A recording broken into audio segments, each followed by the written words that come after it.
Done. And so anytime that you're doing a class in Zoom, you have the ability also to record that class if you want to. And so you can just record anything that you've done. So you could go back and look later at what your students had practiced for you and look at what they had done and see how their movements were and things like that if you wanted to be able to check up. And it can be nice because then you could have that as a comparison at the end of the term to see what progress they've made on some of the same signs, which can be really nice. Interesting. Yeah, so you always have the ability as the host to record the session. Okay, but if I separate the class into two different groups, will it be recording just the group that I'm working with and not the other group? I have to double check, but I believe that you can set it so that it records all the breakout rooms. So I'll double check to be sure, but I believe that it will do that. So let's go through some of the basics of Zoom.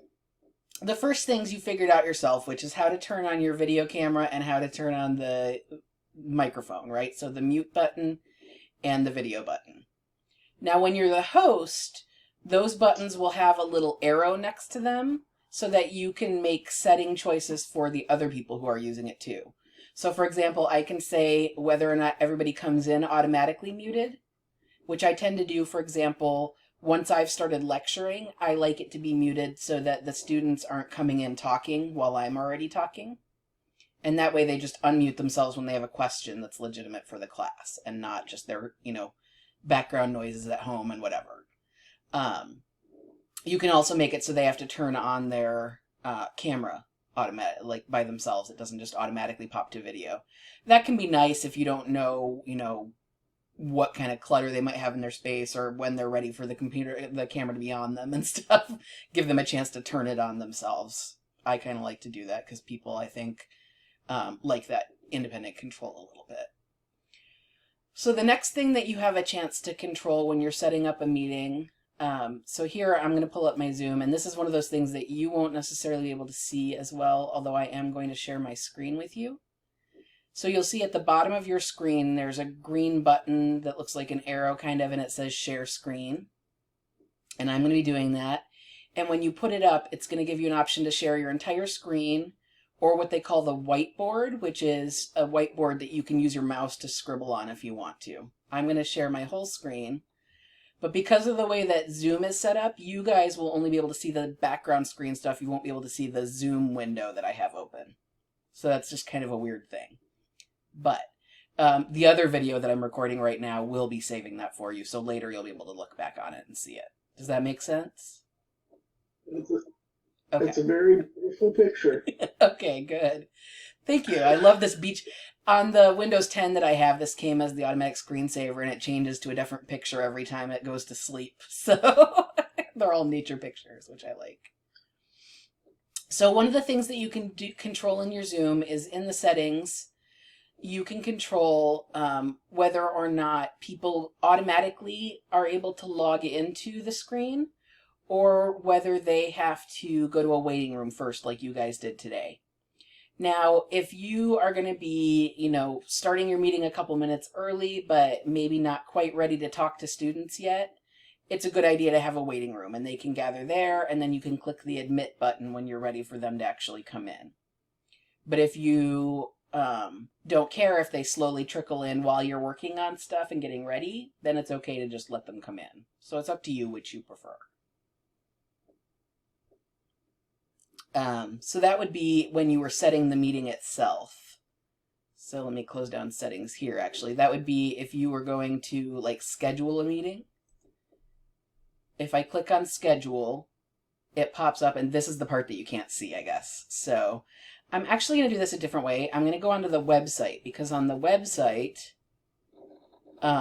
you can actually see my settings on the Zoom web host. So this is what Zoom looks like on the website instead of through the app that you have. And this is where you can control some different things about the overall settings of your entire account, basically. So I can go to meetings here. And like I said, the internet's a little slow right now, so it might take a second. And I can pick schedule new meeting, right? And when I do that, it's going to pop up a chance for me to name it. I can give it a description if I want to, but that's optional. And then I can say when it's going to start, the date and the time specifically, how long I'm scheduling the meeting for, what time zone it's going to be in. Generally, you just go with whatever your time zone is, but if you knew that you were working with a lot of students that were on the East Coast or something like that, you could tell them what time zone, what time it would be in their time zone if you wanted to. You can mark whether it's a recurring meeting. This is an important button because if you let Zoom generate automatically, it's going to give you a new meeting ID every single time.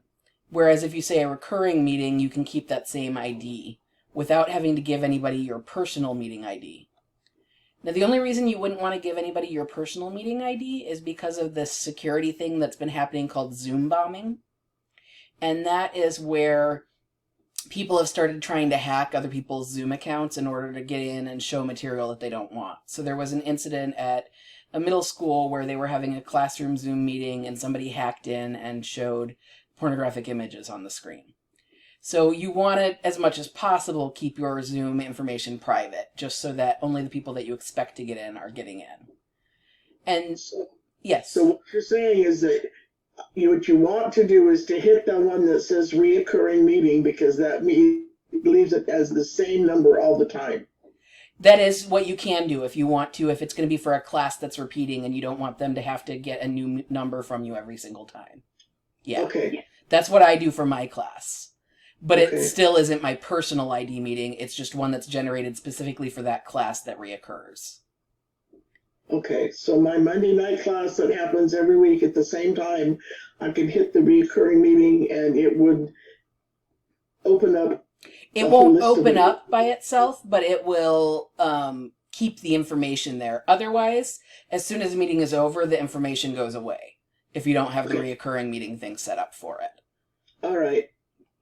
Okay. So So when you click on reoccurring meeting, does it take disable the generate automatically button? no. Well, Okay. yes, actually, sort of. It automatically generates it automatically if you do a recurring meeting, if that's what you already had selected. Okay, all right. So they won't both be checked then. right, you would have generated automatically early, and then choose. Okay, so we've got somebody else joining us, and I'm just going to check in with him. Let's see here. He's still joining, so I'm going to give him just a second before I keep going.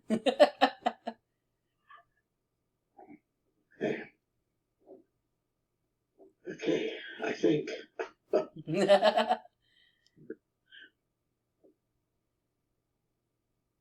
And remember, we'll be able to go over this more times if we need to in a future meeting and stuff, so.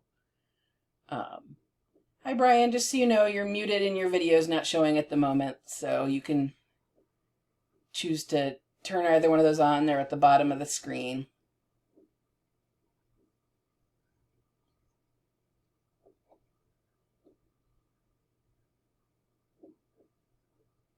Hello. Hi, thank you. No problem. So I've got Shirley here, and she teaches ASL. And then I've got Susie here, and she's going to be helping out Bliss and Kathy. So she'll be helping you guys out as kind of your admin contact person for your classes, too. Hi, Brian. Hi. Hi, Brian. Hi, Shirley. Hi, Susan. So I am recording everything about this Zoom meeting today so that I'll have it up as a video later for you to refer back to. So the part that you were a little late on, you'll still be able to look at later, okay? Okay, good. So right now we're just kind of starting to talk about setting up a Zoom meeting, like what kind of settings you want to choose based on what you want to be able to do in your meeting. Then we're going to talk some more about the different kinds of activities that you can do in Zoom. So, okay, so we're looking right now at me scheduling a meeting, and I was just talking about the fact that if you want to be able to use that same meeting address, the same number, more than once, you want to pick reoccurring meeting, just so that it keeps that number saved for you. And you don't want to use your personal meeting ID because of security issues, i.e. Zoom bombing, which is where people try and hack into other people's meetings sometimes. You have the option of giving your students a required password for your meetings if you want to. That's, again, if you're concerned about the information. I would say that unless you're sharing information in the class that's likely to be very personal, or you have students who are minors and you're worried about anything that they might see in the class, I'm not going to worry about a password, but that's always an option for you if you want to.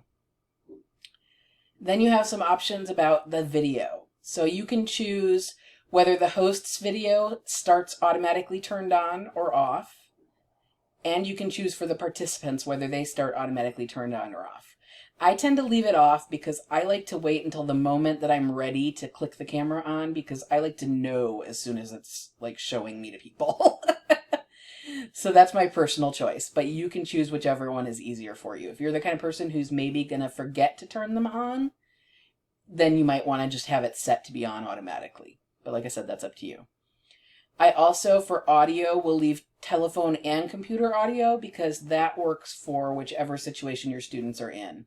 Whether they have a microphone and a camera on their computer or not, or whether they need to call in with their phone to get the audio, they can do it either way as long as you leave that checked. Then for the meeting options, these are the basic meeting options. The first one is enable join before host. So this is the one that says that if the students get here before me, before I start the meeting, they can still sit there and wait for me in it. They don't have to get a busy meeting signal and then come back. The other option is that I can unclick that one and click enable waiting room, which is what I did on the meeting that we're in right now. And that's why I had to click the admit button to let you in after it binged me and said that you were there. So you can do either one that you want to. It's just a matter of which feels more comfortable for you.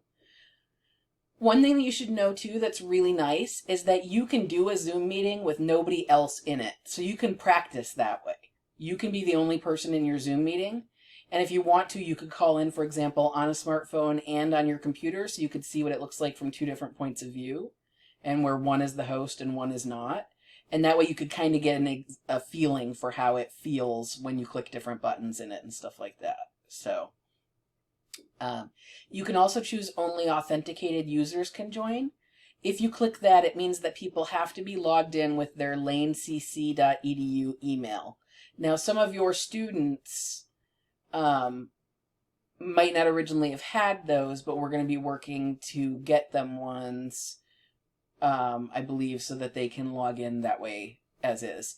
It's important when you log into Zoom that you log in with your lanecc email that you've been given if your class is going to be any longer than 45 minutes, because the free version of Zoom only allows you to have a 45-minute meeting, whereas the registered version that you get access to when you log in with your Lane email allows you to do an unlimited length meeting. So you can do, a 2-hour class if you want to and record the whole thing.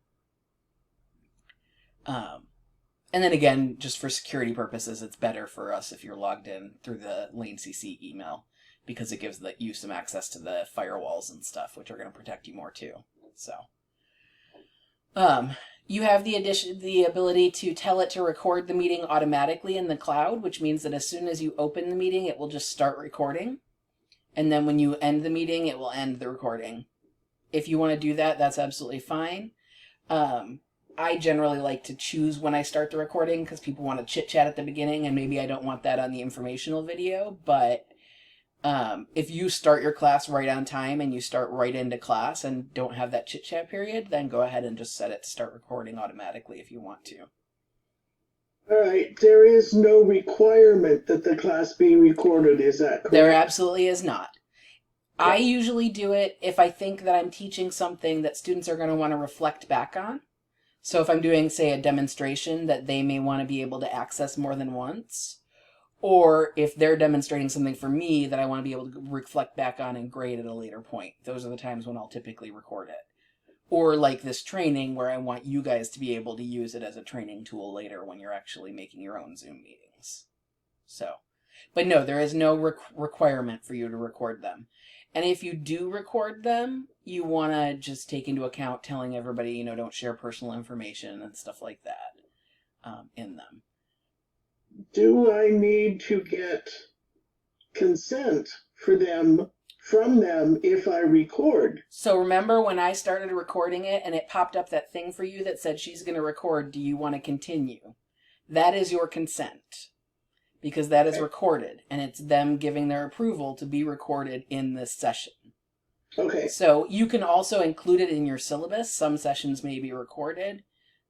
If you have a problem with that, please let me know, and we can work around it, whether it's they turn their video off when you're ready to record, or whatever. There are a couple different things that you can do. So Okay, thank you.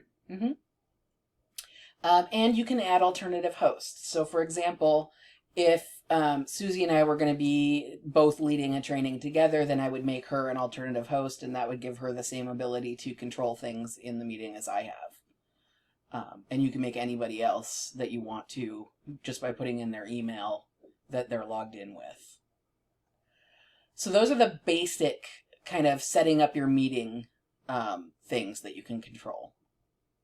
Now, once you have some recordings made, you can click on this recordings tab and it will show you any of your video recordings that are hosted on Zoom. And you can put in specific dates that they would have been recorded from and to get a list of the ones that you have. Or you can search for them by a specific ID number if you wrote it down for that class or something like that. That can be helpful if you want to go back and put the recording up on YouTube or something like that. And remember that if you do share a video on YouTube, you still have the option, once you've put it on YouTube, to choose there again whether you want it to be public or private. If you choose private, then only the people that you give the link to would have access to it, whereas if it's public, anybody in the world could watch it. I generally, for my class videos, allow those to be public because I don't share any personalized information. They're demonstration videos. But if it's one where my students might be talking about their lives, if we're doing conversation as part of it, say in a language class or something like that, then I might choose to make those videos private and have them get the link from me when they want to watch it. So it's up to you. So this brings me to another really nice thing that you can control in Zoom, and this is the reports. So if you choose reports, once a meeting has ended, you can click on usage, and again, it's going to ask you from what date to what date. And so, for example, if I pick from this yesterday to today and search, it will show me all meetings that I have data for. I don't have data for this one right now because we're still in it. So if I was to go to a meeting from Monday, then it's going to show me the meeting that I did that day, which was an apprenticeship training. And I can scroll over and I can see how many participants there were, how long the total meeting lasted. And if I want to, I can click on the specific participants and it will show me exactly who was logged in, what time they logged in, and what time they logged out, and how many minutes total they were in. So this could be used as a backup attendance if you want to, in order to be able to prove how much time they've spent in your class, working on things. And is that an automatic thing that's always done? It always records the information. You just don't always have to look at it if you don't want to. But anytime you have a meeting and end a meeting, it will do that. Even if you're the only one in it and it was a 20-second meeting, it will still show that you had a 20-second meeting with yourself, basically. And the nice thing about it is that you can also export it as a CSV file into Excel if you want to. So you could then record it in a table if you felt like it. The thing that you do have to know is, for example, Shirley, when you logged in today, your email was Helping Hands, and so it didn't show your name; it showed Helping Hands or Healing Hands. Whatever. Yes. Yeah, that was it. Speaking Hands, of course. That makes a lot more sense now. And so I renamed you. I put your name on it so that I would know, for purposes of like who showed up for the meeting, that it was you. So it will only show you whatever name you had in for that person. So if they log in with a device that's just named, the name of their phone and not them, then you're not going to know for sure. That's why it's also, again, helpful if they log in with their Lane CC emails, because then it automatically shows that. So, Okay, so reports are a really nice thing. Then they have, as part of Zoom here, video tutorials and live trainings that you can look at and knowledge base articles. Similar to any online thing, those can be really helpful for you in figuring out what you want to do. Okay, so then the next thing is there's a button that says participants. So for mine, if I click on it, it shows me everybody who's a participant right now, and it shows me whether they're muted or whether their their camera is on. And then it allows me to click a button. If I hover over it, it shows me a button that says more, and I can click on that, and it allows me to chat with that person, stop video that's being displayed, or stop their video, or spotlight their video if I want to put them in the middle of the screen. The automatic is that it puts whoever's speaking currently in the middle of the screen, unless, like right now, I'm actually sharing my computer. But if I wasn't, then we'd be flipping back and forth as to who was in the middle of the screen. It also gives me the option to make them a host or a co-host, to rename them, or to put them back in the waiting room if I want to. If you have somebody who for some reason is being inappropriate and you have to ban them from the meeting, this is where you would hover over their name and click on more, and it would say remove. And then when you click on that, you have the option to remove that person from the meeting. And you're the one who makes the choice in settings for the meeting originally about whether that person can come back into a meeting or not that same day or even later. You also have the ability. Yes, sorry, Brian. Is that supposed to be showing up right now? Or no, we talked about the start of this a little earlier.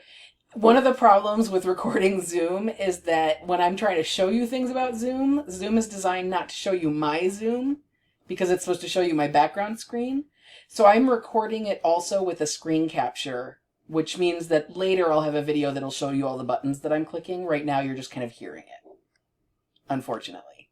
But there will be a video that I'll post later and send you via email that will show you what buttons I was clicking on this whole time that I was talking. So, sorry about that. So those are the options under participants. And then you also have the ability to do invite. So you can choose to invite any additional people in if you want to right now. There's a button that says mute all. There's one that says unmute all, and there's a set of 3 buttons that's the ellipsis, and that gives you the option to also play an enter or exit chime. So I like to have that on because I like it to tell me when somebody new comes in, because it'll only show me 5 people at a time, and if more people come in, I won't automatically see them. But the chime will let me know. Now, in the settings, when you're setting up the meeting, you can choose there whether that chime plays only for the host or it plays for everybody. I like it just to play for the host because I like to know when everybody comes in, but everybody else doesn't need to. It can be distracting from the lecture or whatever. Okay, so then next to participant, the next button over on the top of the screen or on your screen that you should see is also polls. I'm not sure if you guys can actually see the polls button on yours. I think you might not be able to, or you might have to click on the more button. I'm not sure. Polls are really useful if you want to ask your students a question during the class and get a response from them, or if you want to give them choices, like, what are we going to do at our next class meeting, or, what is the project theme going to be, or something like that. So if I click on polls, it will open up a little window for me, and it says add a question, and I can click on that button, and then it opens up another little window behind it and says enter a title for the poll. So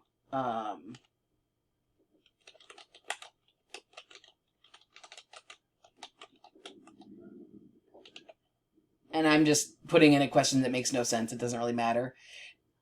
And then you type your question. And then you also type the answers that are possible choices. And you can select on here whether they get to make a single choice or whether they can make multiple selections. And so I might say Wednesday and Thursday, right? And so then I can go ahead and I can say, okay, I like that one, save it. And then once I've saved it, I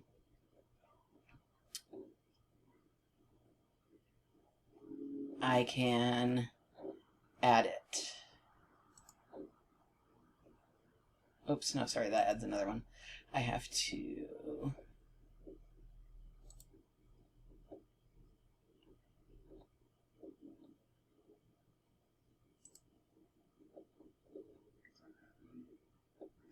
Okay, it looks like it kind of went a little bit weird on me with the poll. I think it's because I'm logged in on my phone as well, and so it's having trouble telling which of me is which. But anyway, normally this question would immediately pop up for you guys, and then you would have however long I decided to vote on it. And so, and it does normally work. I think it's just having a problem because I'm logged in my phone, because it just popped that up and said you're logged in somewhere else too, so. But anyway, you can post those, and then it just counts down the seconds, and you decide how many seconds you want to allow it to be active for, and then you get a feeling for what your class is feeling about it. It can be a nice way of checking that people are paying attention in the middle of a lecture, or it can be a way of getting a legitimate opinion from people or taking a survey. So, then the next button is the one that allows me to screen share, which I am doing right now. I'm going to go ahead and actually stop my screen share for the moment, because I'm not sharing anything that you guys can actually see at the second anyway. And so then it pops to the person on the screen is whoever's talking or doing something. So since I'm moving my mouse, that's why it's showing my picture at the moment. The next section is chat. And so if you click on chat, it opens up a little section to the right side of the screen. Or if you're sharing your screen, it opens it up as a separate window. And you have the ability to chat to everyone in the meeting, or you can click on any specific person from the drop-down menu in chat and choose them and just chat to them specifically. So this can be a way that I have, for example, in my apprenticeship trainings, had everybody chat to me what the main class that they taught was, so that I could get an idea of what departments were represented and stuff like that. It's also a way for somebody who maybe doesn't have very good internet and so doesn't have video or audio available. They can still participate in the meeting and be able to chat you questions if they need to, or something if you want to. Then there's a little section called reactions. So reactions are basically like little emoticon type things. There's one for a thumbs up. There's one for clapping. And they just allow you to make like a quick reaction to something that somebody else just did on the screen without like disturbing the flow of conversation and stuff. So, I agree with this or whatever. Also, there's ones in the participants section for thumbs up, thumbs down, clapping, need a break, which is a little cup of coffee, or away from my desk for a second, which looks like a little clock. So those are all options. Then if we look at the more, it has the ability to do pause recording or stop recording. And this is where we get to the breakout rooms, which Brian, you may not have heard about. I was talking about it to Shirley when she first came on. So breakout rooms give you the ability to take maybe a large group and break them down into smaller groups so that they can interact with each other. And then you can pop from room to room, and it's all still part of the same meeting, but segregated off. And you get to choose as part of setting up the room, for example, how long they are. So if you're going to say everybody gets 15 minutes to work in their groups, then you can set the breakout rooms to automatically close after 15 minutes if you want to, and they all come back to the main meeting. And so if I click breakout rooms, then it says I have 4 participants that I can assign, and it says 1 room right now, but I can do more rooms if I want on the little drop-down menu thing. And then it says, do you want them assigned automatically, or do you want to manually assign participants to specific rooms? So you can control who goes in what group if you want to. So I'm really quickly just going to split us up into 2 rooms, and then just for like 20 seconds or whatever, and then bring us back. So if I do that, then I'm going to open all the rooms.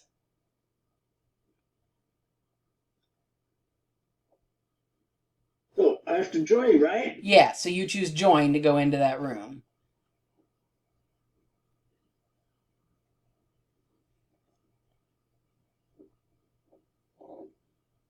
Okay.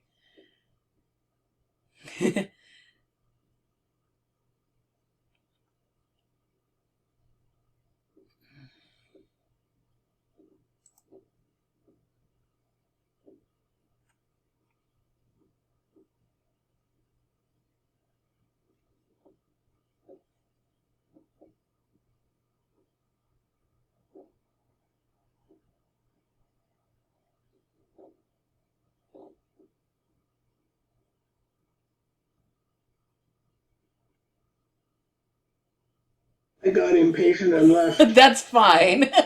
I'm sure they will in a second too. Just because my phone doesn't have the microphone turned on, so I couldn't talk to you. So, but what it does is it puts us in that room together, and then we can be there and talk for however long. Hello.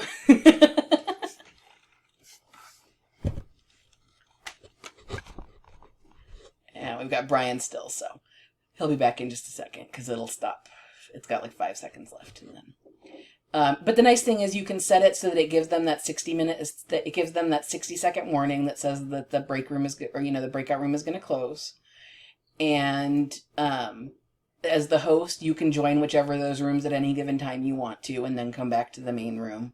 So, for example, if you have students who are practicing different aspects of something, you can put them all in breakout rooms and go to them one by one and help them.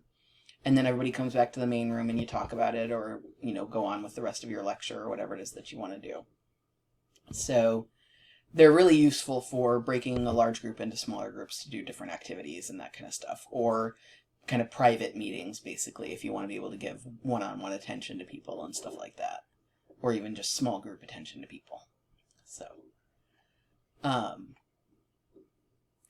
So breakout rooms, again, like I said, really nice thing. Especially for any kind of practical classes. Like one of the teachers is going to be doing some music things with their class, and so they're going to have students that need to be able to practice together, and this is a way that they can, because they can go into the breakout room together and practice their instruments at the same time, basically. Obviously, just because it is the internet thing, there may be a little bit of breaking up sometimes, but, it is what it is, and we got to do what we got to do to be able to do distance and remote education, so... But realistically, say for example, today we haven't had pretty much any internet problems for most of us, which is good. So one thing that I will say is that in Eugene right now with COVID-19 going on, the internet is the worst from about 11 a.m. until about 7 p.m. Later than that, and it's good, and before that, it's really good. In that time period, it's just a little slower and a little more likely for things to run janky. So it's good to know that when planning when your classes are going to be and stuff like that. So, and I'm not saying you won't be able to do Zoom during those times, just that it's a little more likely if your people have mediocre internet or lower tier internet that they're going to have a little more trouble being fully present the whole time. They may get cut off or something like that once in a while. So. Okay, so that's pretty much the basics of how Zoom itself works. Then there's just the matter of kind of looking at how you're going to use it with your class. So for most of us, I think we're kind of hands-on classes, so it's going to be a matter of using it to do demonstrations and just to give students the feeling that we're paying attention to what they're doing and that it's still like a community activity. It's not something separate they're doing by themselves alone in their home, So with that said, then the next question becomes, what other kind of technological things can I help you with as far as getting ready for feeling confident for your class for the summer? So do either of you think you're going to be likely to use Moodle or anything like that for your class over the summer? I'm not.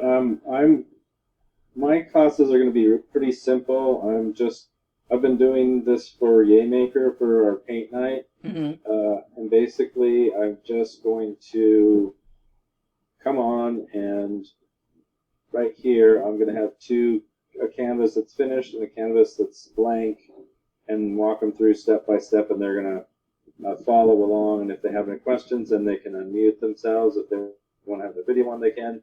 My only thing is I missed the beginning of the thing, so but you don't have to go back and go over it. But I just don't know, and I'm sure I'll find out when I watch. Either I'll come tomorrow morning and watch the beginning of that, or I'll watch the video. And that is just how to get to that place where you were setting everything up. Mm-hmm. It looks like it's on the LCC website. Or it's actually on the Zoom website, but you log in as lanecc.zoom.us, and then you log in with your LaneCC email. And that way you're on the registered account and you get the full length meetings if you want to. It's not limited to just 45 minutes, and you can do what you need to and everything. So yeah, because my classes are 2 hours and 15 minutes, I think. yeah, and I've done 2.5 hour meetings without any problems so far. So Give me that Zoom address again. it's LaneCC, just like your email is, .zoom.us.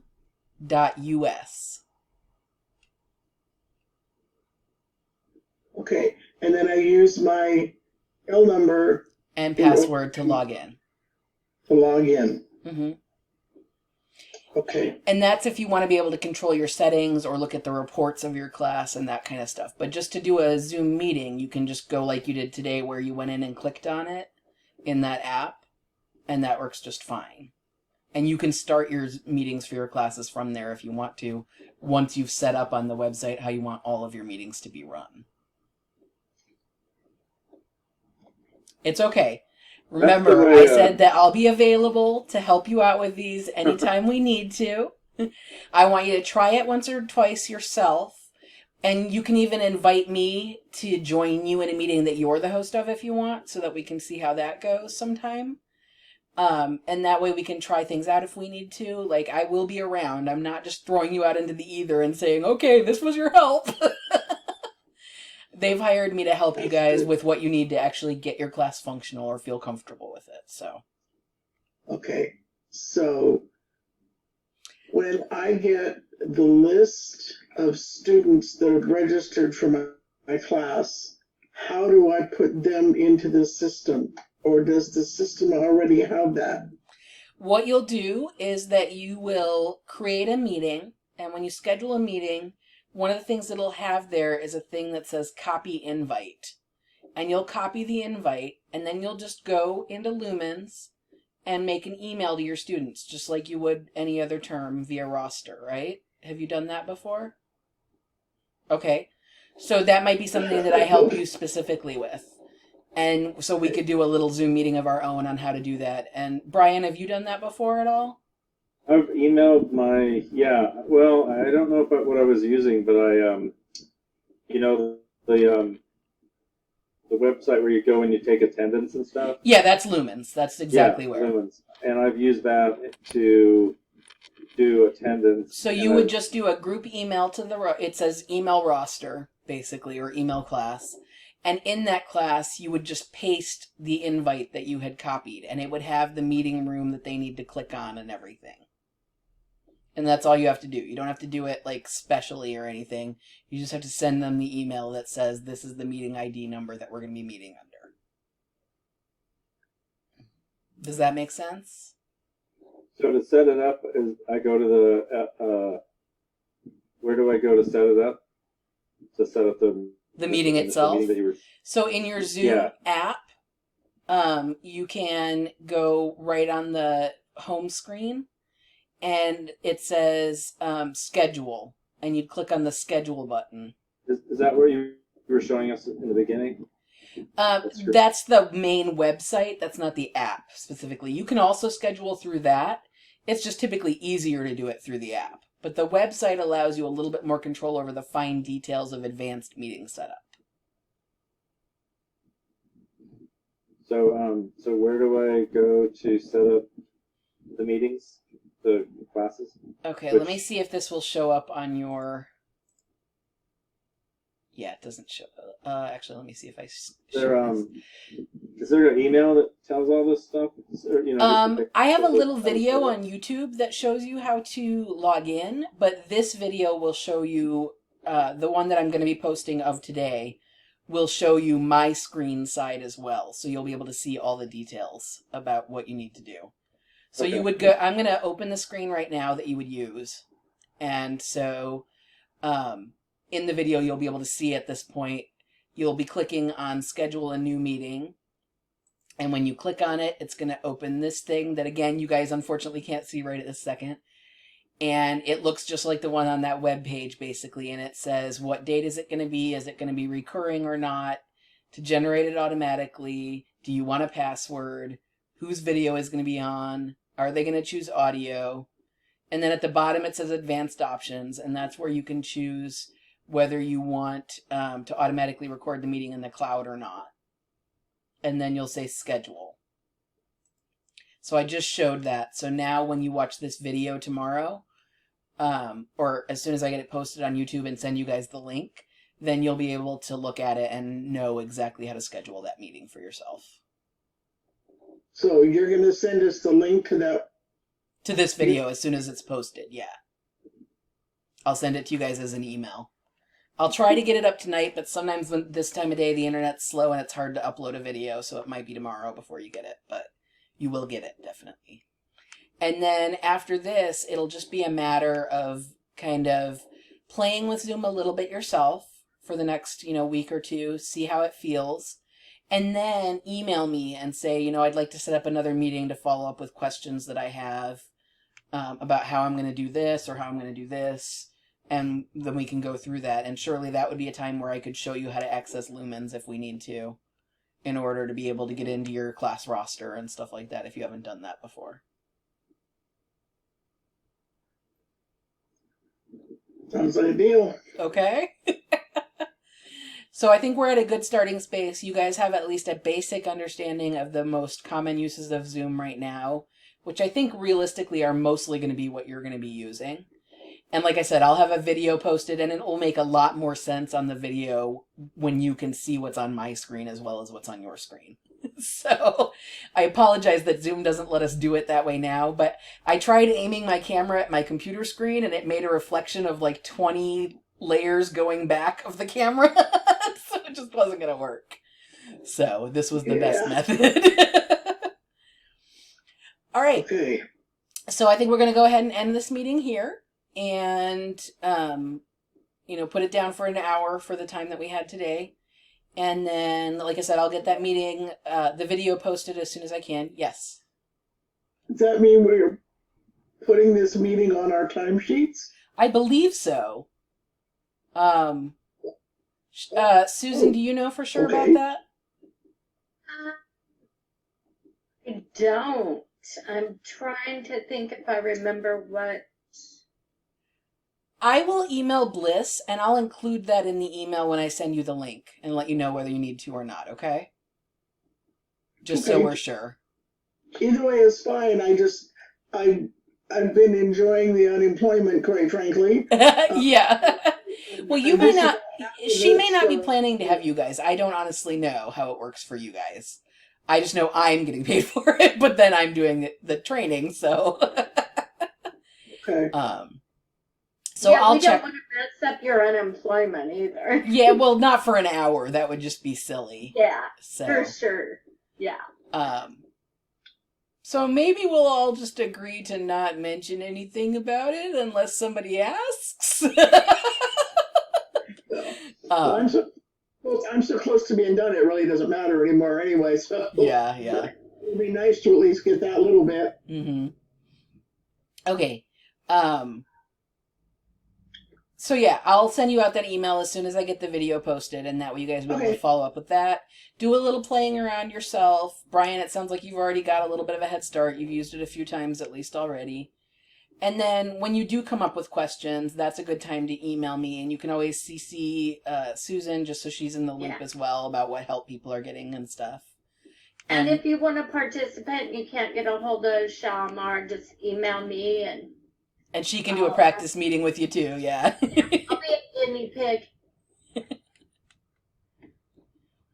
All right, so I'm going to click the end meeting button, and it's just going to cut you all out like that. So if there are any last minute questions, I'll wait a second. But Thank you, and everyone have a good evening. Thank you. You too. Thank you. All right, see you guys Bye. later. Bye. Bye.